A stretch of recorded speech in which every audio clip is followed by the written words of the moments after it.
All right, Rydell, hey, welcome. Good morning. Good morning. Good morning. Welcome to the Expensive Truth. This is Bottom Line Bert, and it's a pleasure to have you here. Just 11 days away for your big fight against Fernando Simos de Almeida. You're gonna be the main fight. The main attraction on that night. What is it going to? Can you describe to the viewing audience how you have the main fight in your hometown, and this is everybody's coming to see you do your thing? Man, I love fighting at home. I think it's always a little more added pressure just fighting in front of more of your friends and family when you're fighting at home. But it's definitely motivating to kind of rise to the occasion when you know you have that many people depending on you to come out with the win. Yeah. Now, is that more pressure, or do you find that more energy and inspiration to do your very best, knowing that you have a room full of supporters? Um, Initially, I think there's a pressure feeling behind it, but then I think it kind of the closer it gets to the fight, especially like as I'm making that ring walk, it's definitely kind of a motivating factor having all those people chanting your name and supporting you. Yeah. Speaking of name, Rydell Super Mays Jr. What happened? Can you tell a little story regarding how you got your name Super? Um, I actually adopted that name from one of my favorite boxers to watch coming up um, from Zab Super Judah. Okay. Yeah. I think I had a similar boxer, first puncher style like him, and as well as he's a southpaw like me. So definitely thought that it fit.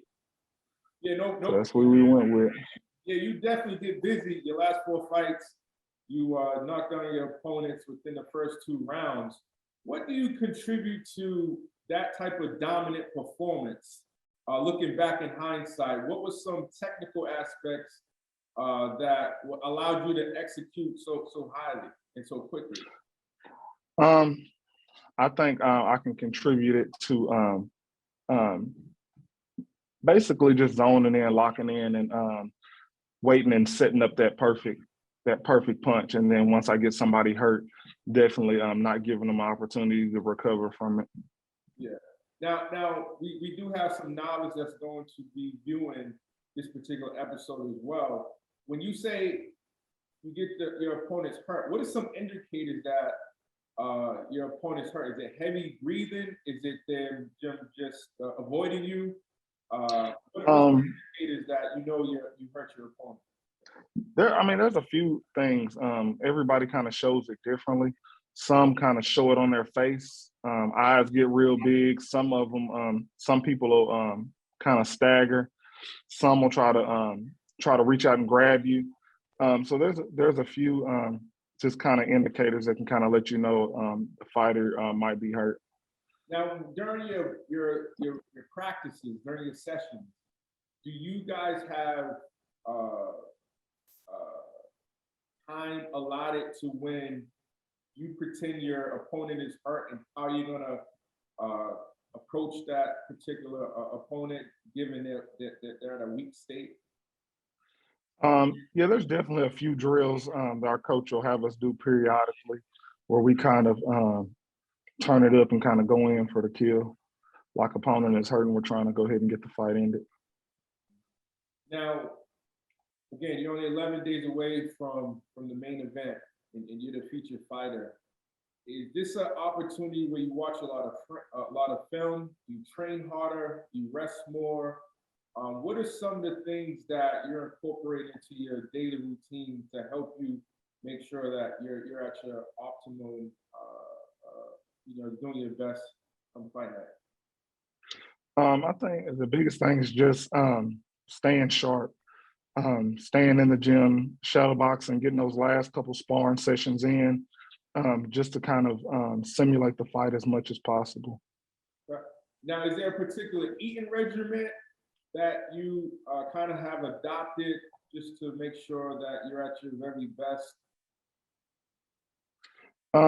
Yeah, I mean, as far as it's kind of it's kind of like a 50-50 track as far as you eating the stuff to keep your weight down, but also eating things that are going to give you energy to train and be strong as well.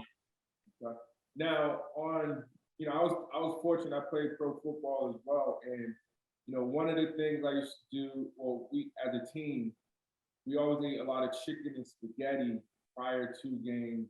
Um, in addition, I used to like to take showers immediately before kickoff. It just relaxed my nerves and made me feel ready to go. And I kind of made that mental click, like, hey man, whatever is gonna happen is gonna happen. Do you have something that you do to kind of alert you that it's real right now? It's on. Um, for me, I kind of just leading up to the fight, I kind of just try to sit back, relax. I don't listen to as much of the upbeat hardcore rap music when I'm close to a fight because I don't want to come into the fight too fast and kind of potentially gas myself out. So I listen to more laid back, mellow music. I couldn't hear you. I said the upbeat tempo will drain your energy. Like a lot of times people use jazz music or some type of instrumental to kind of level them out, just kind of keep Right, them low so you can just stay locked in. right, right. Um, Tell me a little bit about your parents and your siblings when they found out you're gonna pursue a career in boxing. What was some of the reception from people you love and that was near and dear to you when you made the decision that this was a career path for you? They weren't shocked because they knew that was something that I've always kind of, I'm saying, dabbled in. And so they knew it was always a potential possibility that I was going to dive into it on a serious level. Out of everybody, my mom definitely was the most nervous. She's still nervous every time I get in the ring. So, I mean, that's just part of it. Your mama's baby. She's always gonna be Hmm. that nurturer, and maybe turn away when you get hit sometimes, or maybe not want to Right. with you. So that's a beautiful thing. Can you, speaking of your mother and just kind of like the natural uh, apprehensiveness to allow her baby into the ring that is perceived to be barbaric and violent, and some of it is, but can you talk to the audience members about how technical boxing is? It's more chess and strategy as opposed to just getting into the ring and just swinging away. Oh yeah, I mean most definitely.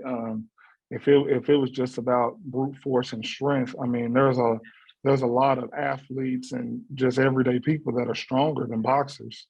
Um, but it's a combination of strength, athleticism, and just that boxing knowledge and ability to know how to punch, knowing angles, knowing how to defend punches, knowing how to counter punches. So it's definitely called the sweet science for a reason. I know personally, and a couple of the masters of all time in boxing history, Mike Tyson famously said, "Hurt people, tough people are the ones that get hurt in the ring." And then, of course, Mhm. one of my all-time favorite, Floyd Mayweather Jr., just mastered that defensive shoulder roll.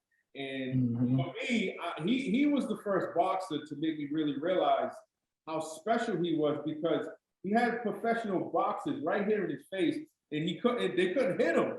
So I would Yeah. imagine how demoralizing that could be. Have you ever experienced that in a ring where you're just in a zone and your technique is great, your footwork's on point, where there's nothing that the opponent could do that you couldn't maneuver out of, and then more importantly counter? Oh yeah, yeah. It definitely.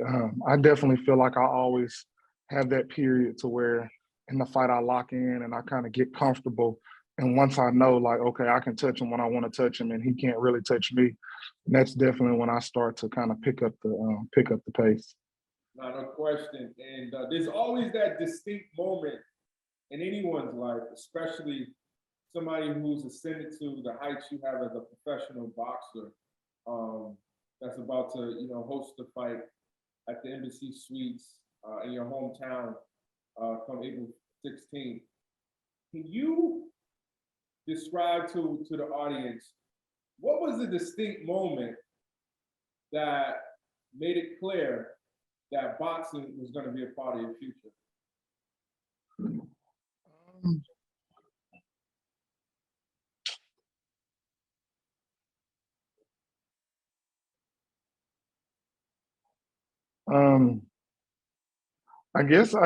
Um, the biggest moment to let me know that I belong was a couple months ago when I got invited and went to camp with the WBC world champion at cruiserweight, Alunga Makamba. I sparred with him his last week in camp, helping him in preparation for his title defense. Um, so definitely learned a lot. It was a great learning experience there. Definitely held my own in all rights, and so definitely felt like I could do this and I belong in the sport.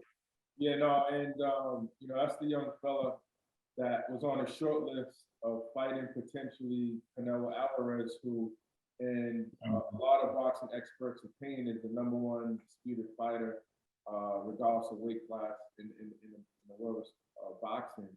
Um, who are some of your top fighters that you look to, or maybe even mimic or steal certain techniques or combinations, or just lifestyles in the boxing world today? I watch a variety of different fighters, but I like the aggressive boxer puncher style. So I definitely watch fighters like Gervonta Davis, Terrence Crawford, Canelo Alvarez, because they have that boxing defensive minded but aggressive at the same time style. So if you was to create a prototype, right? If there was a young Rydell super maybe player, or another kid who was trying to replicate the path that you was on, what would be, if you had to prioritize footwork, hand speed, mental toughness, um, or just yeah, I guess yeah, mental tough. We'll keep it at those three. Those are good. Which will be the priority? Footwork, hand speed, Um, or mental fortitude, mental toughness. Mental toughness definitely would have to be number one, especially in this sport. Boxing's a lonely sport. You're in there all alone once that bell rings. So you definitely have to mentally make that decision that I'm not gonna let this man beat me. And there's nothing anybody else can do to determine that but you. Yeah, no question. When you talk about mental fortitude, I think of the visual of Mike Tyson running in the snow, getting his miles in every day, or Rocky, in the meat locker when it's freezing and he, doing his jab punches and running up the steps in Philadelphia. Can you describe some of everybody talk about the grind and the training?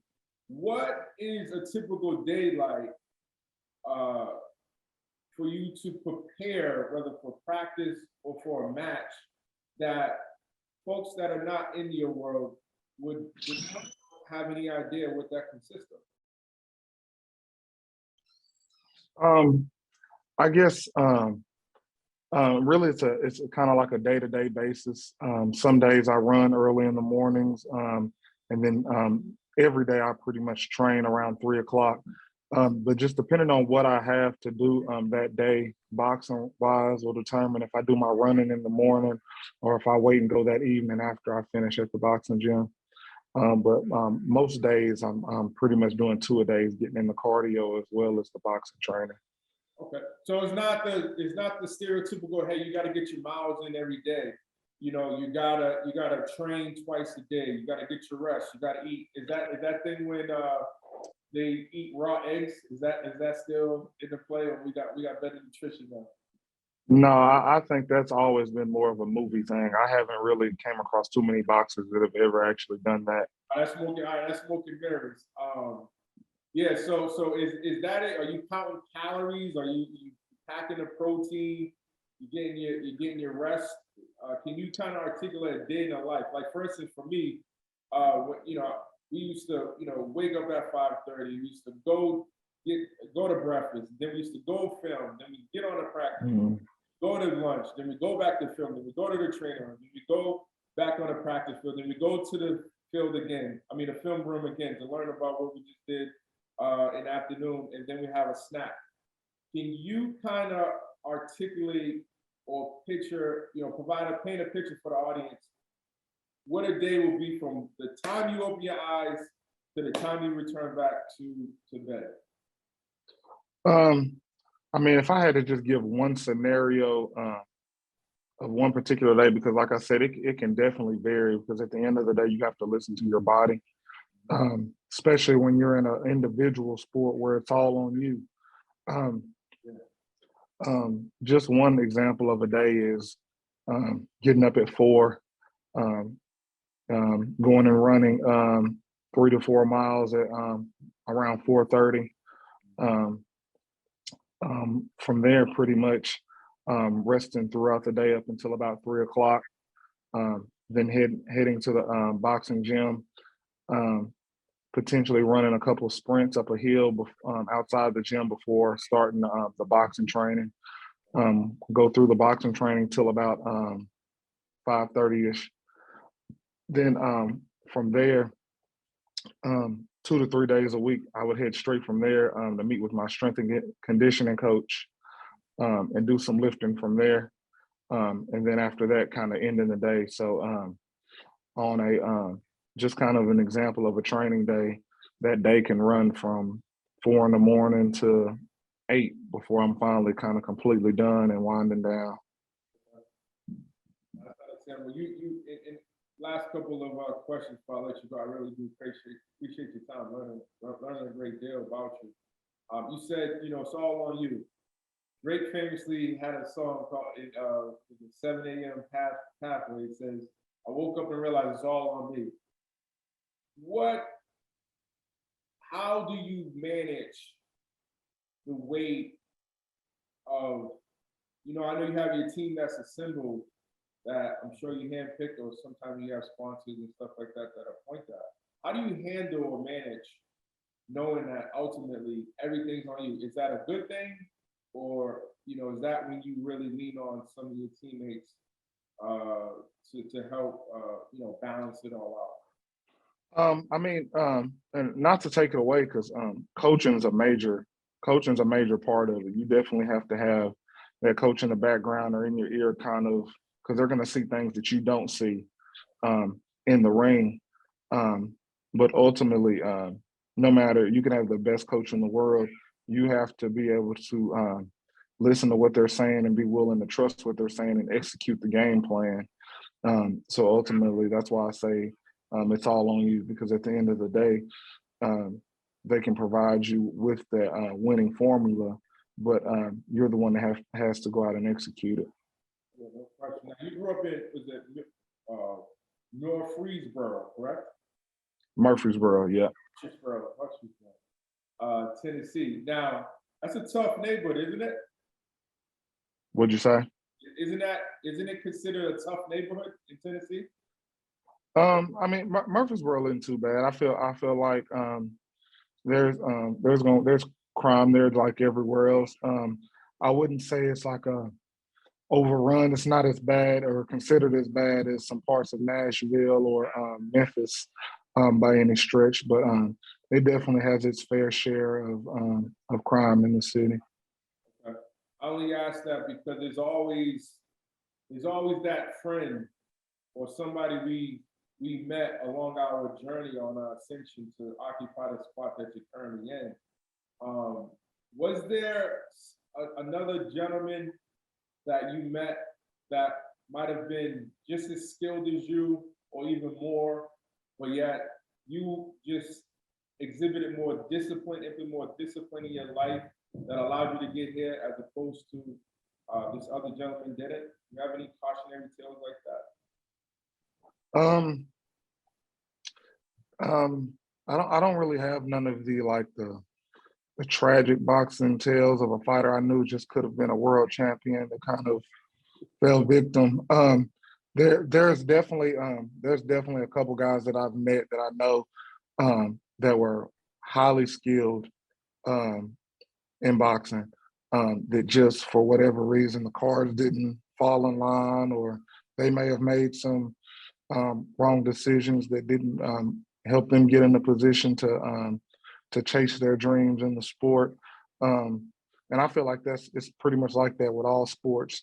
There's definitely always someone that could have been potentially better than you, but just for whatever reason, sometimes not even fault of their own, aren't in that position. So that's definitely motivation and reason to kind of be grateful for where I am.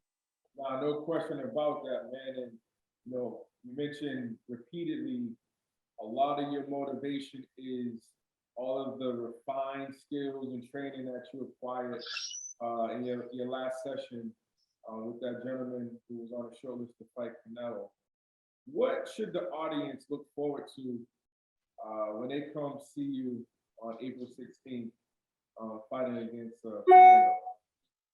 I feel like they definitely should look forward to a dominating performance. I definitely intend to control the fight from start to whenever it ends, whether that ends with me knocking him out or dominating to a unanimous decision. But my focus is definitely being smart, controlling the fight, and coming out with the win, however it comes. Hey man, you definitely get busy. It's been a pleasure. I thank you for your time, man, and I want nothing but the best for you on April 16th, and you're gonna be just fine. And I look forward to the next one. Man, thank you. I appreciate it. All right, man. Keep doing your thing, and I'll talk to you soon. All right, you too. All right, take care.